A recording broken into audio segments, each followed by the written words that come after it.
Yes, Smriti Irani തെരഞ്ഞെടുപ്പ് പ്രചരണ വേളയിൽ ജനൻ ടി വിയുടെ ചീഫ് എഡിറ്റർ പ്രദീപ് പിള്ളക്ക് അനുവദിച്ച അഭിമുഖത്തിൽ അവർ ഇങ്ങനെ ഒരു മുന്നറിയിപ്പ് നൽകിയിരുന്നു. എന്തായാലും രാഹുൽ വയനാട്ടിൽ തുടരാൻ സാധ്യതയില്ല എന്നൊരു മുന്നറിയിപ്പ് നൽകിയിരുന്നു. അന്ന് സ്മൃതി ഇറാനി പറഞ്ഞ എന്താണെന്ന് നമുക്ക് ഒന്ന് കേൾക്കാം.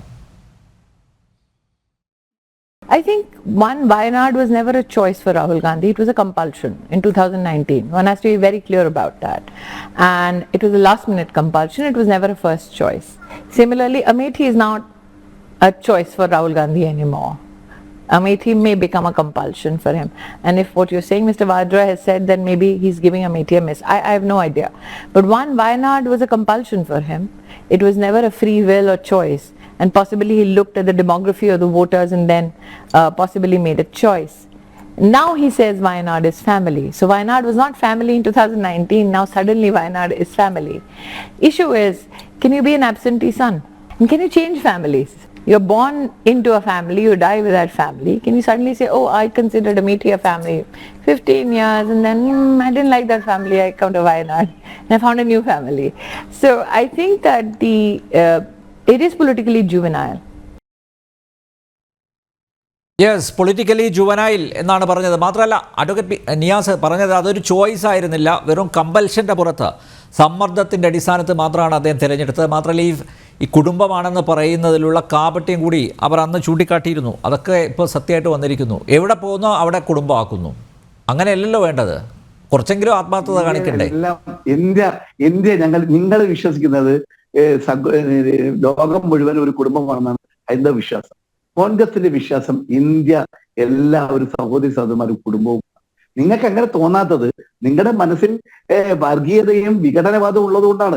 ഞങ്ങൾക്ക് അങ്ങനെ ഇല്ലാത്തതുകൊണ്ട് ഇന്ത്യയിൽ മാത്രമല്ല, നാളെ കർണാടകത്തിൽ പോയാലും അദ്ദേഹത്തിന് കുടുംബക്കാരവിടെയുണ്ട്. ഇന്ത്യക്കാർ അദ്ദേഹത്തിന്റെ കുടുംബമാണ്. തമിഴ്നാട്ടിൽ പോയാലും ഇന്ത്യക്കാരുടെ കുടുംബമാണ്. നിങ്ങൾക്ക് അങ്ങനെ പറയാൻ കഴിയാത്തത് നിങ്ങളുടെ മനസ്സിൽ അത് ഇല്ലാത്തത് കൊണ്ടാണ്. ഞങ്ങൾ ഒരു കാര്യം പറയാം, ഇത്രയേറെ വിജയം ഞങ്ങൾക്ക് അനുകൂലമായിട്ടുണ്ട്, അതായത് അമേഠിയിലും റായ്ബറയിലും, ഇപ്പോഴും നിങ്ങൾ അംഗീകരിച്ചു തരാൻ തയ്യാറാവുന്നില്ലല്ലോ. അതുകൊണ്ട് ഞങ്ങൾക്ക് പറയാനുള്ളത്, ഞങ്ങളുടെ കുടുംബത്തില് ഞങ്ങൾക്ക് കൃത്യമായി തീരുമാനിക്കാൻ പറ്റും. അതുകൊണ്ട് ഈ വയനാട് സീറ്റ് നിങ്ങൾ ഇതൊക്കെ പറഞ്ഞാലും വയനാട് ജനം, എനിക്ക് വയനാട്ടില് സംഘടനാ ചുമതലയുണ്ടായിരുന്ന ആളാണ്. അതുകൊണ്ട് എനിക്ക് വയനാട്ട് അലയിൽ അതിന്റെ എന്റെ കോഴിക്കോട് ജില്ലയിലെ ഭാഗമാണ് വയനാട് കോൺസ്റ്റിറ്റ്യുവൻസി. അവിടുത്തെ ജനങ്ങളെയൊക്കെ ഞങ്ങൾക്കറിയാം. പാർട്ടി തീരുമാനിക്കുന്ന, രാഹുൽ ഗാന്ധി നിർദ്ദേശിക്കുന്ന ആരെയും ഞങ്ങൾ അവിടെ അതിലും നല്ല ഭൂരിപക്ഷത്തോടുകൂടി വിജയിക്കും. അനിൽ നമ്പർ കണ്ടോളൂ. അനിൽ നമ്പർ വേണമെങ്കിൽ തെരഞ്ഞെടുപ്പ് സമയത്ത് ഇവിടെ വന്ന് ക്യാമ്പ് ചെയ്ത് ജനൻ ടിവിയുടെ പ്രവർത്തനം നടത്തിക്കൊള്ളൂ. അങ്ങേക്ക് കാണാം. ഇവിടെ ഞങ്ങൾക്ക് ഒരു വർഗീയ ചേർതിരിവുമില്ലാതെ ഞങ്ങൾ അന്തസ്സായി ഞങ്ങൾ ഇവിടെ ജയിക്കും. രാഹുൽ ഗാന്ധി നിങ്ങൾ പറയുന്ന പോലെ ചതിച്ചു എന്ന് നിങ്ങൾ പ്രചരണം നടത്തിയാൽ പോലും അതൊന്നും വേവുന്ന മണ്ണല്ല വയനാട്. അങ്ങനെയുള്ള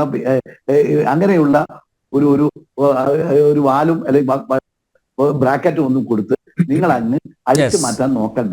അതൊന്നും കിട്ടാൻ പോകുന്നില്ല. ഓക്കെ, ഡോക്ടർ ജയരാജ് താങ്കളിലേക്ക് എത്താൻ താമസിച്ചു, ക്ഷമ ചോദിക്കുന്നു. ഡോക്ടർ ജയരാജ്, രാഹുൽ തേച്ചില്ലേ വയനാട്ടുകാരെ? നാടൻ ഭാഷയാണ് ഉപയോഗിച്ചത് കേട്ടോ. ഇതിനകത്ത് നമ്മൾ ആദ്യം നോക്കേണ്ടതെന്ന് വെച്ച് കഴിഞ്ഞാൽ, രാഹുൽ ഗാന്ധിയെക്കാളും കൂടുതൽ താല്പര്യം രാഹുൽ ഗാന്ധി ഇവിടെ മത്സരിക്കുക എന്നുള്ളത് ഇവിടുത്തെ കോൺഗ്രസ്സുകാർക്കായിരുന്നു. കാര്യം ഇവിടുത്തെ കോൺഗ്രസ്സുകാർക്ക് ജയിക്കണമെങ്കിൽ ആകപ്പാടെ ഒരു കച്ചിത്തുരുമ്പ് രാഹുലിന്റെ ഒരു ഇമേജ് മാത്രമായിരുന്നു. ജോഡോ യാത്രയിൽ കൂടി രാഹുൽ ഉണ്ടാക്കിയെടുത്ത ആ ഒരു ഇമേജ് മാത്രമായിരുന്നു കോൺഗ്രസ്സുകാർ വി ഡി സതീശനെ മുന്നിൽ കാണിച്ചുകൊണ്ട് ഇലക്ഷൻ മത്സരിക്കാൻ പറ്റുമോ? കോൺഗ്രസ്സുകാർക്ക് സുധാകരനെ കാണിക്കാൻ പറ്റുമോ? കോൺഗ്രസ്സുകാർക്ക് കേരളത്തിൽ നിന്ന് എടുത്തു കാണിക്കാൻ ഒരു നേതാവ് പോലും ഇല്ലാത്ത അവസ്ഥയിലാണ് രാഹുൽ ഗാന്ധിയെ കൈയും കാലും പിടിച്ച് KC വേണുഗോപാൽ ഇവിടെ കൊണ്ടുവന്ന് മത്സരിപ്പിക്കുന്നത്. അതിനവർക്ക് ഗുണമുണ്ടായി ഇല്ല എന്നൊന്നും പറയുന്നില്ല. അതിനകത്ത് ചില അന്തർധാരകളുടെയൊക്കെ ഭാഗമായിട്ട് അവർക്ക് ഗുണമില്ലായി. 19 സീറ്റ് 2019 കിട്ടിയത് രാഹുലിന്റെ സാന്നിധ്യം കൊണ്ട് മാത്രമാണ്. തീർച്ചയായിട്ടും യാതൊരു സംശയം വേണ്ട അതിനകത്ത്. ഇപ്പൊ 2024 രാഹുലിന്റെ സാന്നിധ്യം അല്ലെ, അത് ഫലം കണ്ടു. അതല്ലെങ്കിൽ ഇനി അടുത്ത തവണ ചിലപ്പോൾ പ്രിയങ്ക ഗാന്ധിയെ കൊണ്ടുവരുമായിരിക്കാം. ഈ നെഹ്റു ഗാന്ധി കുടുംബം ഇല്ലാതെ കേരളത്തിലെ കോൺഗ്രസിന് വേറെ ഒരു ഇമേജറി ഇല്ലല്ലോ. ആ ഒരു ഇമേജറി കാണിച്ച് എത്ര നാൾ ആളുകളെ പറ്റിക്കാൻ പറ്റും അത്ര നാൾ പറ്റിക്കാൻ ശ്രമിച്ചുകൊണ്ടിരിക്കട്ടെ. എന്തായാലും നിയമസഭയിൽ പണിക്ക് പുറത്തു തന്നെയാണ് സ്ഥിരം നിർത്തിയിരിക്കുന്നത്. അത് അങ്ങനെ തന്നെ തുടരുമെന്നാണ് എന്റെ ഒരു പ്രതീക്ഷ മാത്രമല്ല, അങ്ങനെ തന്നെയാണ് കേരളം കാണിക്കാൻ പോകുന്നത്. അങ്ങനെ ഒരു നറേറ്റീവാണ് സൃഷ്ടിച്ചുകൊണ്ടിരിക്കുന്നത്. കേരള ജനത വർഷാവർഷങ്ങളായിട്ട് അങ്ങനെ തന്നെയാണ് എഴുതിക്കൊണ്ടിരിക്കുന്നത്. പക്ഷെ ഈ ഒരു വിജയം കണ്ടതുകൊണ്ട്, ഈ ഒരു വിജയം ഈ ലോക്സഭയിലേക്കുള്ള ഒരു വിജയം കണ്ടുകൊണ്ട് നിയമസഭയിലോട്ടുള്ള വിജയമാണെന്നൊക്കെ തെറ്റിദ്ധരിച്ചു പോരുത്. പിന്നെ രാഹുൽ ഗാന്ധി ഇവിടെ ഗാർഡ് ഇട്ടതിനകത്ത് പല പല കാരണങ്ങളുണ്ട്. ഒന്ന് പ്രധാനപ്പെട്ട കാരണം എന്ന് പറയുന്നത് കൊടി വിവാദവുമായിട്ട് ബന്ധപ്പെട്ട് നമ്മൾ കണ്ടതാണല്ലോ. രാഹുൽ ഗാന്ധി ഇവിടെ മത്സരിക്കാൻ വരുന്നുണ്ട്. ഈ ആദ്യത്തെ ചോദ്യം, ഞാൻ നാഷണൽ ചാനലിലൊക്കെ ഇന്റർവ്യൂവിൽ പോകുന്ന ഒരാളാണ്. അപ്പോൾ അവിടെ നാഷണൽ ചാനൽ NDTV ആണെങ്കിലും ടൈംസ് നൗ ആണെങ്കിലും അവിടെയൊക്കെ ആളുകൾ ചോദിക്കുന്ന പ്രധാനപ്പെട്ട ചോദ്യം, നിങ്ങൾ ഇന്ത്യ മുന്നണിയല്ലേ, പിന്നെ രാഹുൽ ഗാന്ധി അവിടെ വന്ന് മത്സരിക്കാമോ, രാഹുൽ ഗാന്ധിക്ക് മത്സരിക്കുന്നത് ശരിയാണോ? ഇതായിരുന്നു കുറെ നാളുകൾ, ആഴ്ചകളോളം ടോപ്പിക്ക്. അപ്പൊ ഇതിന്റെ പ്രധാനപ്പെട്ട റീസൺ എന്താണെന്ന് വെച്ചാൽ ഇന്ത്യ മുന്നണിയിൽ ഒരുമിച്ച് നിൽക്കുന്ന രണ്ട് കക്ഷികൾ പരസ്പരം മത്സരിക്കുന്നു, ഇന്ത്യ മുന്നണിയിൽ വിള്ളൽ ഉണ്ടാകുന്നു എന്ന് കാണിക്കുക എന്നുള്ളതായിരുന്നു പ്രധാനപ്പെട്ട ലക്ഷ്യം. ആ മീഡിയ ഒക്കെ ഇടയ്ക്കിടയ്ക്ക് സ്റ്റാൻഡ് ഇപ്പൊ മാറിയിട്ടുണ്ടോ എന്ന് എനിക്കറിയില്ല. പക്ഷെ അതേ സ്റ്റാൻഡിൽ തന്നെയാണ് ഇപ്പോഴും തുടരുന്നത്. ആ ഒരു ക്ലസ്റ്റർ ഓഫ് മീഡിയാസ് ഉണ്ടല്ലോ, അതുകൊണ്ടാണ് അത്തരം ചാനലുകളിൽ പല കോൺഗ്രസിന്റെ സ്പോക്സ്മാൻമാരും ഇടതുപക്ഷത്തിന്റെ സ്പോക്സ്മാരും ഔദ്യോഗികമായിട്ടുള്ളവരാരും പങ്കെടുക്കാത്തത്. ഇപ്പൊ കുറച്ചൊക്കെ മാറി തുടങ്ങിയിട്ടുണ്ട്.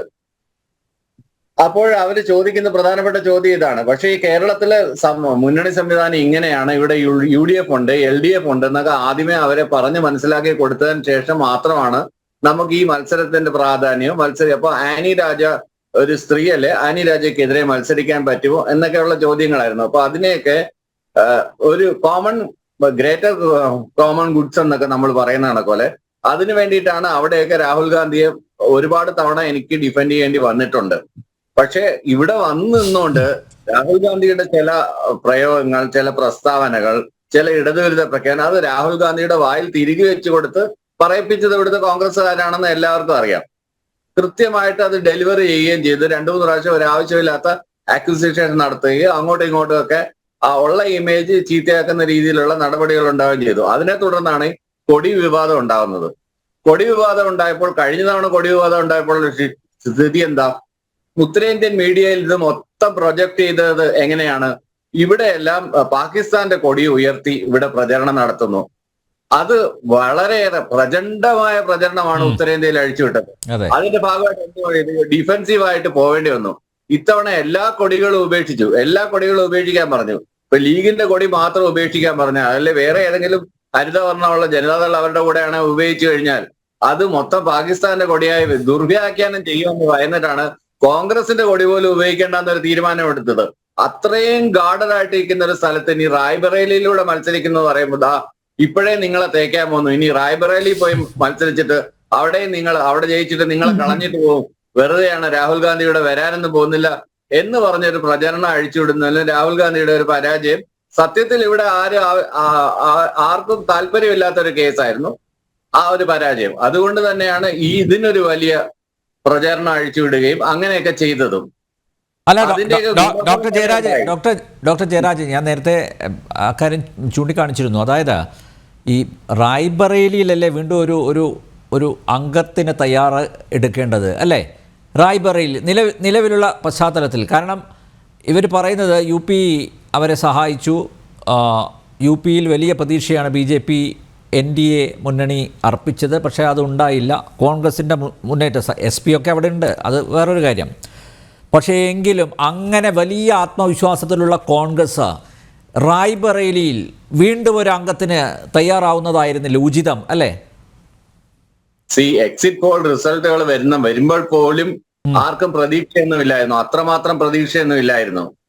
എക്സിറ്റ് പോൾ റിസൾട്ട് വന്നതിന് ശേഷം പോലും പ്രതീക്ഷയില്ലായിരുന്നു. പക്ഷെ റിസൾട്ട് വന്നപ്പോൾ ഉത്തരേന്ത്യയിലെ ജനം ടേൺ എടുക്കുമെന്ന്, ഇതുമാതിരി ഒരു റിസൾട്ട് ഉണ്ടാവുന്ന ആഗ്രഹം ഉണ്ടായിരുന്നെങ്കിലും അത് നടപ്പിലാകുമെന്നുള്ള ഒരു ഉറപ്പൊന്നും ആർക്കും ഇല്ലായിരുന്നു. കാരണം അവിടുത്തെ ഉണ്ടാവുന്ന ആ വർഗീയമായിട്ട് ചിന്തിക്കുന്ന ആളുകൾ, രാമക്ഷേത്ര നിർമ്മാണം, ഇതൊക്കെ ചിലപ്പോൾ എഫക്ട് ചെയ്തേക്കുമോ എന്നൊക്കെയുള്ള ഭയപ്പാടുകൾ എല്ലാവർക്കും ഉണ്ടായിരുന്നു. വീണ്ടും ഇദ്ദേഹം തന്നെ അധികാരത്തിൽ വലിയ ഭൂരിപക്ഷത്തോടെ വരുമോ എന്നൊക്കെയുള്ള പേടി എല്ലാവർക്കും ഉറക്കമാണ്. നാട് വിട്ടേട്ട് പോകേണ്ടി വരുമോ എന്നൊക്കെയുള്ള ശരാശരി ഇന്ത്യക്കാരൻ, ജനാധിപത്യത്തിൽ വിശ്വസിക്കുന്ന എല്ലാ ഇന്ത്യക്കാരനും ഭയന്നിരുന്നു ആ സമയത്ത് എന്നുള്ളത് സത്യം തന്നെയാണ്. അത്തരം ഒരു നറേറ്റീവാണ് മീഡിയ മൊത്തം ഉണ്ടാക്കി വെച്ചിരുന്നത്. അതായിരുന്നു വാസ്തവവും. അതുകൊണ്ട് തന്നെ റായ്ബറേലിയിൽ അങ്ങനെ ഒരു ക്ലെയിം എടുക്കാനൊന്നും ആ സമയത്ത് പറ്റില്ല. All is fair in love and war എന്ന് പറഞ്ഞ കണക്കോലെ ചില കാര്യങ്ങൾ മറച്ചു വെക്കേണ്ടത് തന്നെയാണ്. അത് മറച്ചു വെക്കേണ്ടത് സമയത്ത് മറച്ചു വെക്കണം. എല്ലാം അങ്ങനെ ഓപ്പൺ ബുക്കായിട്ട് ഒരു ഇലക്ഷനെ ഒന്നും നേരിടാനൊന്നും പറ്റത്തില്ല. അതിന് സ്ട്രാറ്റജീസ് ഉണ്ട്. ഇത്തവണ ജയറാം രമേശ് എന്ന് പറഞ്ഞ ഒരാൾ കൂടെ ഉണ്ടായിരുന്നു. Think tank was there. അതാണ് നേരത്തെ മുമ്പ് ഉണ്ടായിരുന്ന ആ ഒരു സിസ്റ്റം. കോൺഗ്രസിന്റെ തിങ്ക് ടാങ്ക്, ചിന്തൻ ശിബിറുകള്, അത്തരം കാര്യങ്ങളൊക്കെ നടത്തിയതിന്റെ ഭാഗമായിട്ട്, അതല്ലാതെ ഈ കിച്ചൺ ക്യാബിനറ്റ് കൂടെ നടക്കുന്നവര്, ഉപജാപക സംഘം, അതിനെയൊക്കെ ഒഴിവാക്കിയിട്ട് അങ്ങനെ ഒരു ഡിസ്കഷനും.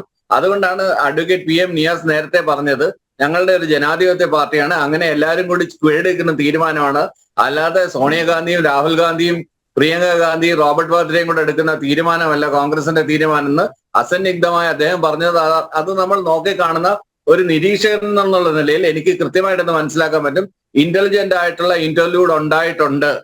അതിന്റെ ഫലമാണ് ഈ ഇലക്ഷൻ ഉണ്ടായിട്ടുള്ളതും. അതുപോലെ തന്നെ പിന്നെ വന്നു വീണ ഇൻസിഡൻസ് ഒന്നും ഉണ്ടായില്ല. കഴിഞ്ഞ ഇലക്ഷന് വന്നതുപോലെ ഒരു പുൽവാമയോ അങ്ങനെയുള്ള ബാലാക്കോട്ടോ അതുപോലുള്ള ഒരു ഇൻസിഡന്റ് ഒന്നും ഉണ്ടായില്ല. ദേശസ്നേഹം ആളി കത്തിക്കാനുള്ള ഒരു സംഭവങ്ങളൊന്നും അത് ഉണ്ടാക്കിയെന്നൊന്നും ഞാൻ പക്ഷേ അവകാശപ്പെടുന്നില്ല. ഡോക്ടർ ജയരാജ് അതല്ല നമ്മുടെ വിഷയമെങ്കിലും രണ്ട് കാര്യങ്ങൾ രണ്ട് കാര്യങ്ങൾ കൂടെ പറഞ്ഞുകൊള്ളട്ടെ. അവിടെ UP-യിലെ വിജയത്തിന് അടിസ്ഥാനം, ഇന്ത്യ സഖ്യത്തിൻ്റെ വിജയത്തിൻ്റെ അടിസ്ഥാനം ഒന്ന്, NDA വീണ്ടും അധികാരത്തിലെത്തിയാൽ ഭരണഘടന തിരുത്തി എഴുതും എന്ന രീതിയിൽ വലിയൊരു പ്രചരണം അഴിച്ചുവിട്ടു. രണ്ടാമത്തത് ജാതി സെൻസസ് വെച്ചും വലിയ ഒരു പ്രചരണം അവരുടെ ഭാഗത്തു നിന്ന് ഉണ്ടായി. അതുകൊണ്ട് തന്നെ ഈ മൈനോറിറ്റി വോട്ട്സ്, എസ്പെഷ്യലി മുസ്ലിം വോട്ടുകളുടെ ഏകീകരണം സാധിച്ചു, യാദവ വോട്ടുകളുടെ ഏകീകരണം സാധിച്ചു. അതിൽ കോൺഗ്രസിനേക്കാളുപരി SP പ്രധാനപ്പെട്ട ഒരു റോള് നിർവഹിച്ചിട്ടുണ്ട്. അത് നമുക്ക് മുഖവിലക്ക് എടുക്കേണ്ടതല്ലേ? തീർച്ചയായിട്ടും SP നല്ലൊരു റോള് വഹിച്ചിട്ടുണ്ട്. അത് എന്തുകൊണ്ടാണ്? കോൺഗ്രസ് വിട്ടുവീഴ്ചകൾക്ക് തയ്യാറായതുകൊണ്ടാണ്. കോൺഗ്രസിന്റെ അപ്രമാദിത്യം മറ്റു പാർട്ടികളുടെ പുറത്ത് അടിച്ചേൽപ്പിക്കാതെ കോൺഗ്രസ് വിട്ടുവീഴ്ചകൾക്ക് തയ്യാറാക്കി ഗ്രൗണ്ട് റിയാലിറ്റി ഇതാണെന്ന് മനസ്സിലാക്കിയത് കൊണ്ടാണ് ഒരുമിച്ച് നിന്നാൽ മാത്രമേ ഫൈറ്റ് ചെയ്യാൻ പറ്റത്തുള്ളൂ എന്ന് കോൺഗ്രസിന് എന്ന് തിരിച്ചറിവുണ്ടായോ അതിന്റെ റിസൾട്ടാണ് ഇത്ര നല്ല റിസൾട്ട് കോൺഗ്രസിനല്ല ഇന്ത്യ മുന്നണിക്ക് ഉണ്ടാക്കിയെടുക്കാൻ പറ്റിയത്. പക്ഷെ ഈ ഇന്ത്യ മുന്നണി ഒരു വർഷം മുമ്പേ ഫോം ചെയ്തിരുന്നെങ്കിൽ ഇവിടെ നിന്ന് ഭാരതീയ ജനതാ പാർട്ടി എന്നുള്ള പാർട്ടിയെ പൂർണ്ണമായും തുടച്ചു നീക്കാൻ തന്നെ സാധ്യമാവുമെന്നാണ് ഇപ്പോഴത്തെ എന്റെ ഒരു അനുമാനം. അത് നേരത്തെ വേണമായിരുന്നു, കുറച്ചുകൂടെ നേരത്തെ വേണമായിരുന്നു. അതായിരുന്നു അതിന്റെ വാസ്തവവും. പക്ഷെ ഈ പറഞ്ഞതുപോലെ നമ്മൾ ഈ വർഗീയമായിട്ട് ആളുകളെ ചേരിതിരിക്കുന്നതിന് നിമിഷങ്ങൾ മാത്രം മതി. ആ സമയം ഒരു ഐഡിയോളജി പറഞ്ഞ ആളുകളെ മനസ്സിലാക്കുന്നത് കുറച്ച് ബുദ്ധിമുട്ടാണ്. അതാണ് ഇവിടെ സംഭവിച്ചത്. ഇന്ത്യൻ രാഷ്ട്രീയത്തിൽ ഇപ്പോഴും സംഭവിച്ചുകൊണ്ടിരിക്കുന്ന ഒരു കാര്യം അത് തന്നെയാണ്. അതുകൊണ്ട് ഇപ്പോഴും ആസാമും മിസോറാമും ഒക്കെ കത്തിക്കൊണ്ടിരിക്കുകയാണ്. നോർത്ത് ഈസ്റ്റേൺ സ്റ്റേറ്റ്സിൽ ഇപ്പോഴും കലാപങ്ങൾ നടന്നിക്കൊണ്ടിരിക്കുകയാണ്. പ്രധാനമന്ത്രി ഇതുവരെ അവിടെ എങ്ങും സന്ദർശിച്ചിട്ടില്ല. അതിനെക്കുറിച്ചൊന്നും ആരും ഇവിടെ ചർച്ച ചെയ്യുന്നത് പോലുമില്ല. അതാണ് ഏറ്റവും ദയനീയമായിട്ടുള്ള സ്ഥിതി. Yes, okay. ജയേന്ദ്ര മാഷ്, വീണ്ടും വയനാട്ടുകാർ പോളിംഗ് ബൂത്തിലേക്ക് പോകേണ്ടി വരും അല്ലേ? താമസിയാതെ തന്നെ. എന്തായിരിക്കും വയനാട്ടുകാരുടെ ജനവികാരം? ഈ വഞ്ചിക്കപ്പെട്ട ഒരു മനസ്സോടുകൂടിയേ ആയിരിക്കില്ലേ അവർ പോളിംഗ് ബൂത്തുകളിലേക്ക് പോവുക? അതിലേക്ക് ഉത്തരത്തിലേക്ക് ഞാൻ വരാം. ഞാൻ ഏറെ ബഹുമാനിക്കുന്ന ഒരാളാണ് അഡ്വക്കേറ്റ് നിയാസ്. പക്ഷേ അഡ്വക്കേറ്റ് നിയാസ് ഇവിടെ വസ്തുതകൾ അർദ്ധസത്യങ്ങളും അസത്യങ്ങളും കൊണ്ട് വസ്തുതകൾ മൂടുകയാണ്. അതെന്താ പറഞ്ഞത്? BJP മുട്ടുപറയ്ക്കും, BJPക്ക് ഭയമാകും, BJP തകർന്നടിയും, BJPയെ തോൽപ്പിക്കാൻ രാഹുൽ ഗാന്ധി മാത്രം വേണ്ട, അദ്ദേഹത്തിന്റെ അടുക്കളക്കാരന്മാരി. നിയാസ, നിങ്ങൾ വസ്തുതകൾ മറച്ചു വെക്കുകയാണ്. സ്മൃതി ഇറാനി തോറ്റ് ഓടിപ്പിച്ച ആളാണ് രാഹുൽ ഗാന്ധി. ആ വെല്ലുവിളി അദ്ദേഹം അമേഠിയിൽ പോയി ഏറ്റെടുത്തിരുന്നെങ്കിൽ നിങ്ങൾ പറയുന്നത് ശരിയാണ്. ഒരിക്കലും ഇതാ സ്മൃതി ഇറാനി തോൽപ്പിച്ചിരിക്കുന്നു എന്നെ. ആ കളം ഞാൻ തിരിച്ചു പിടിക്കും. മാത്രമല്ല, ഏത് പ്രതിസന്ധി ഘട്ടത്തിലും കോൺഗ്രസിനെ കൈവിടാത്ത അമേഠിയില് വിരുന്നുകാരിയായി വന്ന ആളാണ് സ്മൃതി ഇറാനി. ഞാൻ നിയാസിനെ ശ്രദ്ധയിൽപ്പെടുത്തുന്നു. സ്മൃതി ഇറാനി ഇനിയും തോറ്റോടില്ല. ആകെ എക്കാലഘട്ടത്തിലും കോൺഗ്രസിനെ കൈപിടിച്ചുയർത്തിയിരുന്ന ആ മണ്ഡലത്തിൽ വന്ന സ്മൃതി ഇറാനി ഒന്നാം ഘട്ടത്തിൽ രാഹുൽ ഗാന്ധിയുടെ വോട്ട് ഷെയർ കുറച്ചു, അവിടെ നിന്ന് പ്രവർത്തിച്ചു, അവിടെ രാഹുൽ ഗാന്ധിയെ ഓടിപ്പിച്ചു. അവിടെ തിരിച്ചു പോകാനുള്ള വെല്ലുവിളി അദ്ദേഹം ഏറ്റെടുത്തിരുന്നെങ്കിൽ അതൊരു ധൈര്യമുള്ള വെല്ലുവിളിയാണ് അദ്ദേഹം ഏറ്റെടുത്തതെന്നും അദ്ദേഹം ചെയ്തതെന്ന് നമുക്ക് പറയേണ്ടി വരും. മറ്റൊന്നെന്നെ അത്ഭുതപ്പെടുത്തിയത് കോൺഗ്രസ് ജനാധിപത്യ പാർട്ടിയാണ് എന്ന് പറയുന്ന നിയാസിന്റെ കഥകളാണ്.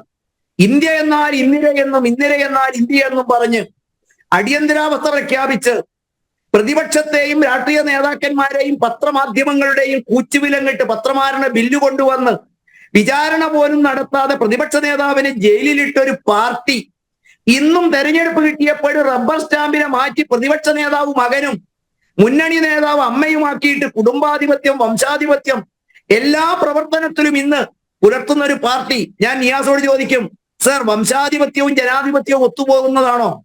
പാർട്ടിയുടെ നേതൃത്വത്തിൽ ഒരു റബ്ബർ സ്റ്റാമ്പിനെ വെച്ച് ദുർഘടഘട്ടത്തിൽ ഒരിക്കൽ പോലും പാർട്ടി നേതൃത്വം ഏറ്റെടുക്കാൻ ചങ്കൂറ്റം കാണിക്കാത്ത താൻ പാർട്ടി നേതൃത്വം ഏറ്റെടുത്തപ്പോഴൊക്കെ പാർട്ടി ദയനീയമായി പരാജയത്തിന്റെ പടുകുഴിയിലേക്ക് പോയപ്പോൾ ഇദ്ദേഹത്തെ കണ്ട് BJP ഉറയ്ക്കുമെന്ന് പറയുന്നു. ഞാൻ തിരിച്ചും ചിലത് അങ്ങോട്ട് ചോദിക്കട്ടെ. കേരളത്തിൽ 19 പാർലമെന്റ് സീറ്റിൽ നിങ്ങൾ ജയിച്ചിരുന്നു. ഇപ്പോൾ അത് 18ആയി ചുരുങ്ങിയോ? വോട്ട് ഷെയറിൽ 6 ലക്ഷത്തോളം വോട്ടുകൾ കുറഞ്ഞോ? ഒരു പരാജയം നടന്നപ്പോൾ കോൺഗ്രസ് BJP മുട്ടുപറയ്ക്കുമെന്ന് പറയുമ്പോ BJP മത്സരിച്ച തൃശ്ശൂരില് അടികൊണ്ട് ഓടുന്ന കോൺഗ്രസുകാർ പരസ്പരം തലതല്ലി കീറുന്നതും കേരളം കാണുകയും തൃശൂർ DCC പ്രസിഡന്റിനെയും നിങ്ങളുടെ മുന്നണിയുടെ നേതാവിനെയും നിർബന്ധിതമായിട്ട് പറഞ്ഞു വിടുകയും ചെയ്യുമ്പോൾ ഇന്നും അതിന്റെ അലയൊലികൾ അടങ്ങിയിട്ടുണ്ടോ സർ അവിടെ? പിന്നെ നിങ്ങൾ പറഞ്ഞു നിങ്ങൾ ഒരിടത്തെ മത്സരിക്കൂ എന്ന് പറഞ്ഞിട്ടില്ല. സർ, ചോദിച്ചിരുന്നു ഞങ്ങൾ. നിയാസോട് ഞാൻ ഓർമ്മിപ്പിക്കുന്നത്, BJPയുടെ തെരഞ്ഞെടുപ്പ് ചുമതല വയനാട് ജില്ലയിൽ എനിക്കായിരുന്നു. അവിടെ 4 റാലികളാണ് നമ്മൾ നടത്തിയത്. ആദ്യ റാലി അല്പം നേരത്തെയായിരുന്നു. രണ്ടാമത്തെയും മൂന്നാമത്തെയും അവസാനത്തെയും മാനന്തവാടി, ബത്തേരി, ഇങ്ങ് താഴെ വണ്ടൂര്, ഈ 4 റാലിയിൽ വെച്ച് പരസ്യമായി നാഷണൽ മാധ്യമങ്ങളെ നിർത്തിയിട്ട് ഞങ്ങളുടെ നേതാക്കന്മാർ ചോദ്യം ചോദിച്ചിട്ടുണ്ട്. മറ്റേതെങ്കിലും മണ്ഡലത്തിൽ രാഹുൽ ഗാന്ധി മത്സരിക്കാൻ ഉദ്ദേശമുണ്ടോ? വഡോദരയും വാരണാസിയും മത്സരിക്കുമ്പോൾ അറിയാം ഇദ്ദേഹം 2 മത്സരിക്കും.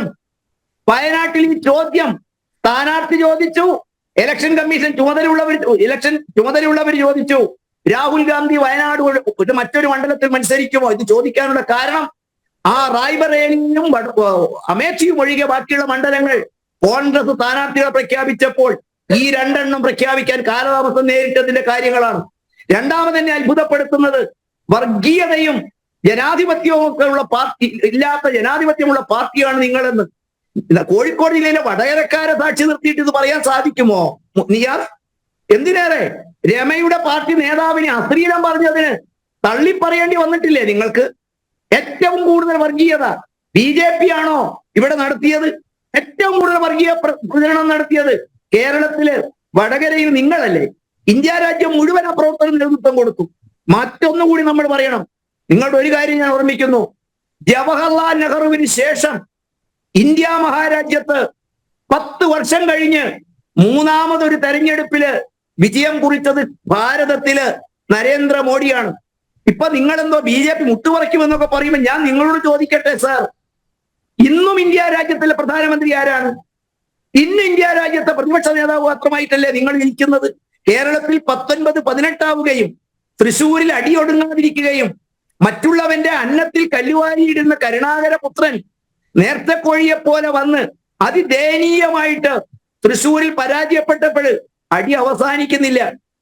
ഇന്ന് ഒരു കാര്യം ഞാൻ പറയാം, എന്തുകൊണ്ട് വയനാട് ഉപേക്ഷിച്ചു?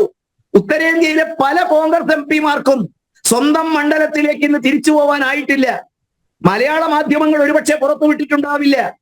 രാഹുൽ ഗാന്ധിയും നിങ്ങളുടെ നേതാവും കയ്യൊപ്പിട്ട ഗ്യാരണ്ടി കടലാസ് തെരഞ്ഞെടുപ്പ് കഴിഞ്ഞാൽ 1 ലക്ഷം രൂപയുടെ മാസവിഹിതമായ 8500 അക്കൗണ്ടിൽ ഇട്ട് തരാമെന്ന് പറഞ്ഞ് അവിടെ ക്രമസമാധാന പ്രശ്നമായിട്ട് തൊട്ടടുത്ത കർണാടകയിലും UP-യിലും പല കോൺഗ്രസ് MP-മാർക്കും അങ്ങ് ഡൽഹി വിട്ട് ഇനിയും സ്വന്തം മണ്ഡലത്തിലേക്ക് പോകാൻ കഴിഞ്ഞിട്ടില്ല.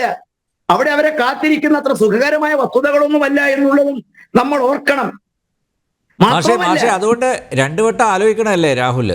വയനാട് വിടണോ അല്ലേ? ഒരുപക്ഷെ അപ്പുറത്ത് അയോഗ്യനാക്കിയാലോ? അല്ല, മാത്രമല്ല എന്നെ അത്ഭുതപ്പെടുത്തിയത് ഡോക്ടർ ജയരാജിന്റെ അവസാനത്തെ മണിപ്പൂരിന്റെ പ്രസ്താവനയാണ്. അദ്ദേഹം ഒരു ഡോക്ടറാണെന്നും പൊളിറ്റിക്സിൽ അത്യാവശ്യം വിവരമുള്ള ഒരാളാണ്. ഞാൻ ചോദിക്കട്ടെ സാർ, മണിപ്പൂരിലെ ചരിത്രം താണെന്ന് എനിക്ക് വിശദീകരിക്കുമോ? മണിപ്പൂരിന്റെ പേരിൽ എന്തുമാത്രം വർഗീയ പ്രസംഗങ്ങളാണ്, ഭിന്നിപ്പാണ്, ഈ മനുഷ്യന്റെ മനസ്സിനകറ്റുന്ന പ്രവർത്തനങ്ങൾ നടത്തിയത്. ഇന്നലെ സർ, ഓർത്തഡോക്സ് സഭാ ഭദ്രാസനത്തിന്റെ ചുമതലക്കാരനും കേരളത്തിലെ യാക്കോബ സഭയുടെയും ആളുകൾ ഒരുപക്ഷെ ഈ സംഭവം ഉണ്ടായപ്പോൾ ഏറ്റവും കൂടുതൽ BJP-യെയും സംഘപരിവാറിനെയും മണിപ്പൂരിന്റെ പേരിൽ കുറ്റപ്പെടുത്തിയ ആ 2 പേരുടെയും പ്രസ്താവന, സത്യസന്ധമായ പ്രസ്താവന പുറത്തു വന്നിരിക്കുന്നു. ഞാൻ വായിച്ച് കേൾപ്പിക്കണോ ആ 2? എന്താണ് അദ്ദേഹം പറഞ്ഞിരിക്കുന്നത്? ഞങ്ങൾക്ക് ബോധപൂർവമായാലും അല്ലെങ്കിൽ ശരി, അടിസ്ഥാനപരമായി മണിപ്പൂരിലേത് വർഗീയ ലഹളയല്ല, അതെ, അടിസ്ഥാനപരമായ അത് ഗോത്ര കലാപമാണ്. ആരാ പറഞ്ഞിരിക്കുന്നത്? ഓർത്തഡോക്സ് സഭയുടെ യാക്കോബ സഭയുടെ ഇടതുപക്ഷത്തോടൊപ്പം നിൽക്കുന്ന യാക്കോബ സഭയുടെ കാര്യമാണ് പറയുന്നത്. മലങ്കര യാക്കോബ സുറിയാനി അധ്യക്ഷൻ ജോസഫ് മാർ ഗ്രിഗോറിയസ്, RSSന്റെ തലവൻ മോഹൻ ഭഗവത് പറഞ്ഞ നിലപാടാണ് ശരി. തീർന്നില്ല ജയരാജ്. ഓർത്തഡോക്സ് സഭ അധ്യക്ഷൻ ബസിലിയോസ് മർത്തോമ മാത്യൂസ് തൃതീയ കത്തോലിക്ക ബാബ പറഞ്ഞിരിക്കുന്നു. എന്താണ്? ഞങ്ങൾ വളരെ ബോധപൂർവം ജോർജ് സോറോസിന്റെയും രാജ്യദ്രോഹികളും ഭാരതീയ ജനതാ പാർട്ടിയുടെ മുന്നേറ്റത്തിൽ, ഇന്ത്യ രാജ്യത്തിന്റെ മുന്നേറ്റത്തെ തടയുന്നതിന് വേണ്ടിയിട്ട് ക്യാപ്സ്യൂളുകളാക്കിയിട്ട് കൊടുത്ത വ്യാജ വാർത്തകൾ. ഇന്നൊരു വാർത്ത കൂടി പുറത്തു വന്നിരിക്കുന്നു. BJPക്കെതിരായി ഒരു വാർത്ത പടച്ചു വിട്ടാൽ 30,000 രൂപയാണ് പ്രതിഫലം. ഇന്ന് ഓപ്പണായിട്ട് പറഞ്ഞിരിക്കുന്ന മറ്റൊരു കാര്യമാണ് ഞാനിവിടെ ചൂണ്ടിക്കാണിക്കുന്നത്. ഞാൻ എന്റെ ഡോക്ടർ ജയരാജനോട് ചോദിക്കും, അല്ല സാർ, തൊട്ട് മുമ്പുള്ള വർഷങ്ങളിൽ മൻമോഹൻ സിംഗിന്റെയും രാജീവ് ഗാന്ധിയുടെയും ഒക്കെ കാലഘട്ടത്തില് മണിപ്പൂരിൽ കലാപം ഉണ്ടായിട്ടുണ്ടായിരുന്നില്ലേ? ഏതെങ്കിലും ഒരു പ്രധാനമന്ത്രിമാര് ആ കലാപം നടന്ന സമയത്ത് മണിപ്പൂർ സന്ദർശിച്ചത് നിങ്ങൾക്ക് ചൂണ്ടിക്കാണിക്കാൻ സാധിക്കുമോ? ഞാൻ ചോദ്യം വളരെ വ്യക്തമായിട്ട് ചോദിക്കും. ഇന്ത്യ രാജ്യത്തെ ആഭ്യന്തരമന്ത്രി മണിപ്പൂരിലോ നോർത്ത് ഈസ്റ്റിലോ കലാപം നടന്ന, ഈ ഗോത്ര കലാപം നടന്ന ഏതെങ്കിലും ഒരു മേഖലയിൽ അവരാരെങ്കിലും പോയതിന്റെ ചരിത്രം താങ്കൾക്ക് ചൂണ്ടിക്കാണിക്കാൻ സാധിക്കുമോ? നേരെ മറിച്ച് കലാപമുണ്ടായ ഉടനെ തന്നെ ആഭ്യന്തരമന്ത്രി അദ്ദേഹം ഒന്ന് തെക്കൻ കേരളത്തിലായിരുന്നു, ഇന്ത്യയിലായിരുന്നു. യാത്ര വെട്ടിച്ചുരുക്കി അവിടെ പോയി സ്ഥിതിഗതി വിശകലനം ചെയ്തു. ഇന്നും അന്ന് പറഞ്ഞതിൽ നിന്നും മാറ്റി പറഞ്ഞ് യാക്കോബ സഭയും സുറിയാനിയും പറയുമ്പോൾ ആരാണ് സർ ജനങ്ങളെ വർഗീയമായി വിഘടിപ്പിച്ചും ഇല്ലാ വചനങ്ങൾ പറഞ്ഞും തെറ്റിദ്ധരിപ്പിച്ചും വോട്ടിന് വേണ്ടി ജനങ്ങളെ ചതിക്കുന്നത്? ഇതൊക്കെ വൈകിയാണെങ്കിലും സത്യം ചെരിപ്പിടാൻ തുടങ്ങുമ്പോഴത്തേക്കും അസത്യം 2 ചുറ്റ് സഞ്ചരിക്കുകയും അതിന്റെ പ്രചാരകന്മാരായിട്ട് കേരളത്തിലെ മാധ്യമപ്രവർത്തകർ, ജോർജ് സോറോസ്, ചില ഏജൻസികൾ, ചില ടൂൾ കിറ്റുകൾ, ചില വാർത്തകൾ പണം കൊടുത്തു വ്യക്തികൾ, എന്നിട്ടും സർ കേൾക്കണം, എന്നിട്ടും നരേന്ദ്രമോദി ഇന്ത്യയുടെ പ്രധാനമന്ത്രിയാകുന്ന ജൈത്രയാത്രയ്ക്ക് അവസാനം കുറിക്കാൻ സാധിച്ചില്ല. ഞങ്ങൾ ഒരു കാര്യം കൂടി പറയും, നിങ്ങളൊക്കെ എത്ര അസ്വസ്ഥരായാലും ശരി, പഴയ ജനതയല്ല ഈ ജനത. വിരൽത്തുമ്പിലാണെന്ന് വിജ്ഞാനം. ലോകത്തിന്റെ മുമ്പിലേക്ക് വസ്തുതകള് അതിനെ പ്രതിരോധിക്കാനും ഒത്തോട് ബോധ്യപ്പെടുത്താനുമുള്ള കഴിവുള്ള ഭരണാധികാരിയുടെ വരവാണ്. അതുകൊണ്ടാണ് 18 സീറ്റിൽ നിന്നും കോൺഗ്രസ് 19 ആകുന്നതും. ഇടതുപക്ഷക്കാർ പിണറായിയുടെ സ്വന്തം ബൂത്തിലും, ഇന്നോട് പറഞ്ഞ് അവസാനിപ്പിക്കേണ്ട നമ്പ്യാരി, പിണറായിയുടെ സ്വന്തം ബൂത്തിൽ നിങ്ങൾ കേൾക്കണം, എളമരം കരീമിന്റെ സ്വന്തം ബൂത്തിൽ പോരാ, കേരളത്തിലെ കമ്മ്യൂണിസ്റ്റ് പാർട്ടിക്ക് അടിത്തറയിട്ട ആലപ്പുഴയിലും പുന്നപ്രയിലും വയലാറിലും 3-ാം സ്ഥാനത്തേക്ക് പോവുകയും അവിടെയൊക്കെ BJP മുന്നേറ്റം ഉണ്ടാക്കിയിട്ടുണ്ടെങ്കിൽ തോന്നുന്ന കേരളത്തില് ഈ പരിശോധിക്കണം. നടന്നത് പറഞ്ഞത് തെറ്റാണ്. ഇല്ല ഡോക്ടർ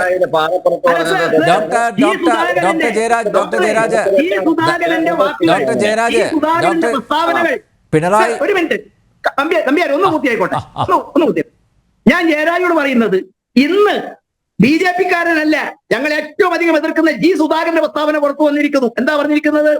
മാർക്സിസ്റ്റ് പാർട്ടി, അദ്ദേഹം വാക്കുകൾ ഞാൻ കൃത്യം ആവർത്തിക്കാം, കമ്മ്യൂണിസത്തിന് പിറവിയെടുത്ത മണ്ണിൽ BJP 1-ാം സ്ഥാനത്തേക്ക് എത്തുന്നു. അദ്ദേഹം ഒന്നുകൂടി പറഞ്ഞു, അതിനെ ചർച്ചാ വിഷയം അല്ലാത്തത് കൊണ്ടാ. 1000 സിംഹത്തെ ഒരു കഴുത നയിക്കുന്നതിന് പകരം 1000 കഴുതകളെ ഒരു സിംഹം നയിക്കുകയാണ് ഉചിതം എന്ന് പറഞ്ഞു. ഇനി ഞാൻ ജയരാജനെ വീണ്ടും വെല്ലുവിളിക്കാം. പിണറായിയുടെ സ്വന്തം ബൂത്തിൽ 31, ധർമ്മടത്ത് 51 വോട്ടുണ്ടായിരുന്ന BJPക്ക് 117, എളമരം കരീമിന്റെ മണ്ഡലത്തില് 308 വോട്ട് CPM നേടിയപ്പോൾ BJP 1-ാം സ്ഥാനത്ത്. മുൻ MLA പ്രദീപ് കുമാറിന്റെ ബൂത്തില് BJP 1-ാം സ്ഥാനത്ത്. തോട്ടത്തിൽ രവീന്ദ്രന്റെ ബൂത്തില് BJP 1-ാം സ്ഥാനത്ത്. കണ്ണൂർ ജില്ലയിലെ പല മണ്ഡലങ്ങളിലും ശക്തമായ കടന്നുകയറ്റം. ഇതൊക്കെയല്ലേ സുധാകരൻ പറഞ്ഞത് ഡോക്ടർ ജയരാജൻ സാർ? എന്താണെങ്കിലും what ever it may be, doctor Jayaraj, എന്തായാലും അത് പാർട്ടി കേന്ദ്രങ്ങളിൽ വോട്ട് ചോർച്ച ഉണ്ടാവുക എന്ന് പറയുന്നത് വലിയ കാര്യമാണ്. Yes advocate Niyas, സമയപരിമിതി.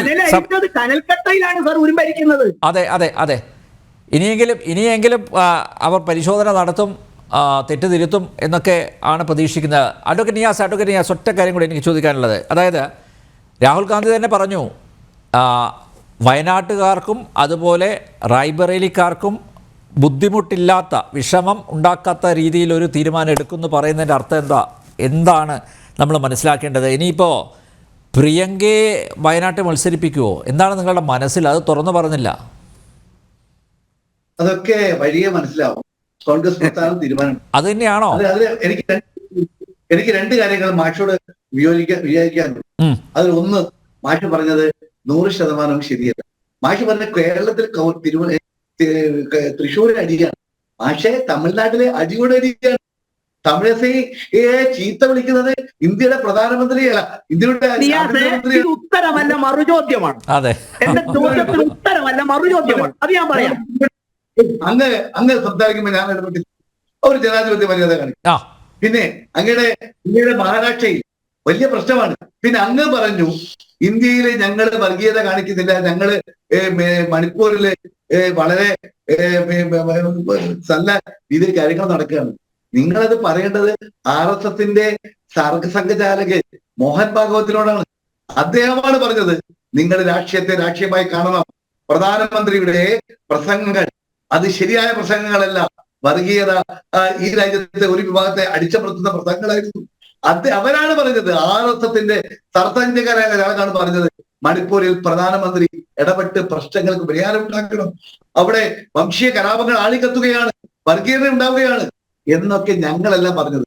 നിങ്ങൾ എന്തുമാത്രം പറഞ്ഞാലും RSS നിങ്ങളുമായി ഒരു ബന്ധമില്ല എന്ന് പറഞ്ഞാൽ അല്ല നിയാസ്, അപ്പോ സഭാ നേതൃത്വം പറഞ്ഞ എന്താണ്?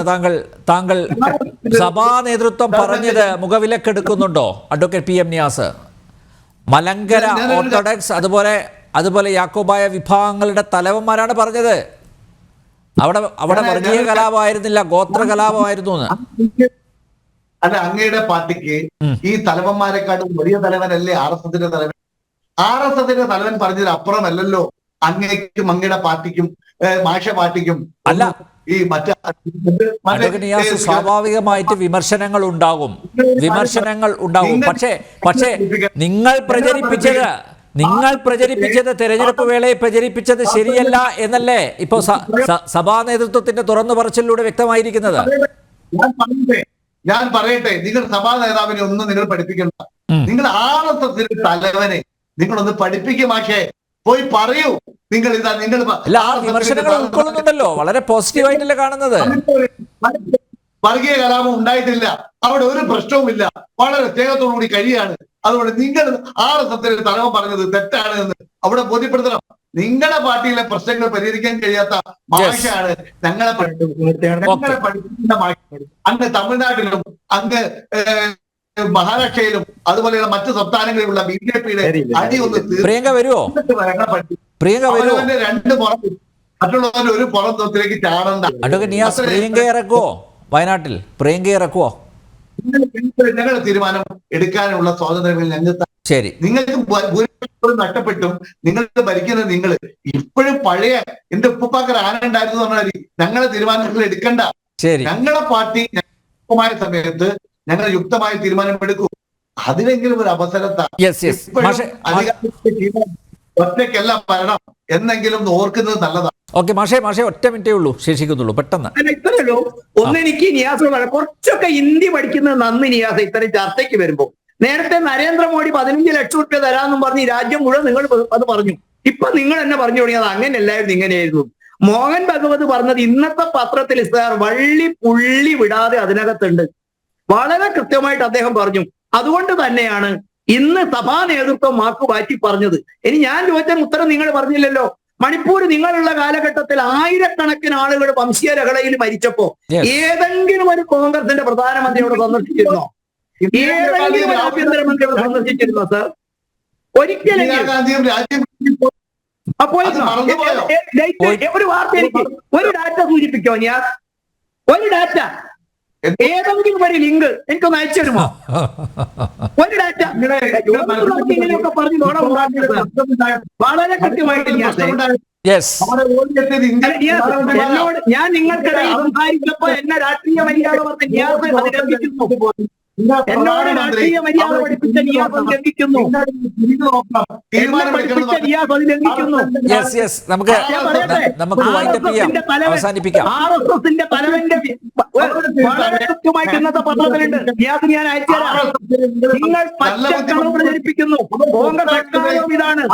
ഇത് തന്നെയാണ് വർഗീയത ഇല്ലെന്ന് പറഞ്ഞ് കുന്തിരിക്കവും കത്തിക്കുന്നത് പറയുകയും അമ്പലനടയിൽ പച്ചയ്ക്ക് കെട്ടിത്തൂക്കി കത്തിക്കുമെന്ന് പറയുന്നത് മറ്റൊരാളല്ല, നിങ്ങളാ. ഓർക്കുന്നില്ലേ? UDF-ന്റെ പ്രധാന കക്ഷിയാ പറഞ്ഞത് അമ്പലനടയിൽ പച്ചയ്ക്ക് കെട്ടി തൂക്കി കത്തിക്കും. ആരെ? RSS-കാരെയല്ല. അത് വർഗീയത തരാതരം ഉപയോഗിക്കുന്ന നിങ്ങളാ. കോഴിക്കോട് കടപ്പുറത്ത് നിയാസിനെ അറിയാമെന്ന പ്രസംഗം മുഖ്യമന്ത്രിയുടെ മകളുടെ വിവാഹം വ്യഭിചാരമാണ്. ആരുടെ? UDF-ന്റെ ഭാഗത്തു നിന്ന്. നമുക്ക് അവസാനിപ്പിക്കാം. അല്ല, നിങ്ങള് നമ്മുടെ നിയാസെ നിങ്ങളുടെയും എന്റെയും തൊട്ടിപ്പുറത്ത് കടപ്പുറത്ത് കേരളത്തിലെ മലയാളം സംസാരിക്കുന്ന ഇവിടെ കാസർഗോട്ടും പച്ചയ്ക്ക് പറഞ്ഞപ്പോ ചെറുവൽ നനക്കാൻ പറഞ്ഞ കാശ്മീരിന്റെ കഥയും മറ്റു കഥയും പറയുന്നത് വസ്തുതയിൽ ഒളിച്ചോടുകയല്ലേ നിയാസെ? നിങ്ങൾ ഒരു കാലം ശരിയാ, ഇന്നലെ വരെ പറഞ്ഞ് നിങ്ങൾ നമുക്ക് അവസാനിപ്പിക്കാനുള്ള സമയമായി. Jayendran master, advocate Niyas, doctor Jayaraj, വളരെയധികം നന്ദി ഈ ചർച്ച സജീവമാക്കിയതിന്. യൂട്യൂബിലെ ഡിബേറ്റ് പോളിൽ വയനാടിനെ തെച്ചോ രാഹുൽ എന്ന ചോദ്യത്തിൽ യെസ് 92%, നോ 8%. ജനഡിബേറ്റ് ഇവിടെ പൂർണ്ണമാവുന്നു. ചർച്ചയിൽ പങ്കെടുത്ത എല്ലാ അതിഥികൾക്കും നന്ദി, ഒപ്പം പ്രേക്ഷകർക്കും.